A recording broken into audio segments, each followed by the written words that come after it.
এ নিয়ে আরো খবর জানাবো। রাষ্ট্রীয় অতিথি ভবন পদ্মা থেকে যুক্ত হচ্ছেন সহকর্মী মোরশেদ হাসিব। হাসিব, যে বিষয়টি জানতে চায়, ৫৫ বছর আগের যে পাওনা বাংলাদেশ পেতে চায়, এটা কি পাকিস্তানের পররাষ্ট্র সচিব বাংলাদেশ সফর করার আগেই আলোচ্য সূচিতে রাখা হয়েছিল নাকি হঠাৎ করে এসেছে?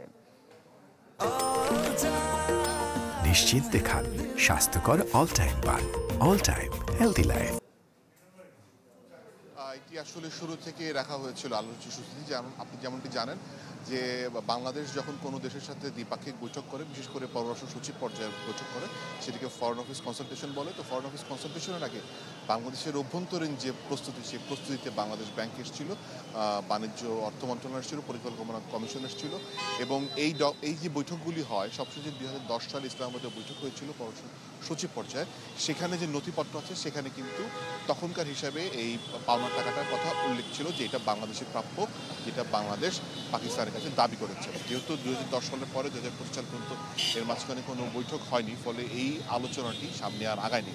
সেই বিষয়টি সামনে এসছে এবং সেই বিষয়ের জন্য যে নথিপত্র 1971 থেকে শুরু করে 2025 পর্যন্ত যতগুলো নথি আছে, সবগুলো নথি কিন্তু বাংলাদেশ ব্যাংক ইতিমধ্যে পররাষ্ট্র মন্ত্রণালয়কে পাঠিয়েছে। তো সেটার উপর ভিত্তি করে যে সম্পদটা আসে এবং সেটা যে বর্তমান বাজার দর, সেটা হচ্ছে আনুমানিক $4.5 বিলিয়ন মতো। সেটি বাংলাদেশের প্রাপ্য, সেটা পাকিস্তানের কাছে চাইবে এবং সেটি তোলা হবে। একই সাথে এই বিষয়টার সাথে অন্যান্য যে সুরাহা হয়নি যে বিষয়গুলো, অর্থাৎ যে অমীমাংসিত যে বিষয়গুলো, সেগুলো আলোচনা থাকবে। 71-এর ক্ষমা প্রার্থনার বিষয়টা তো থাকবেই।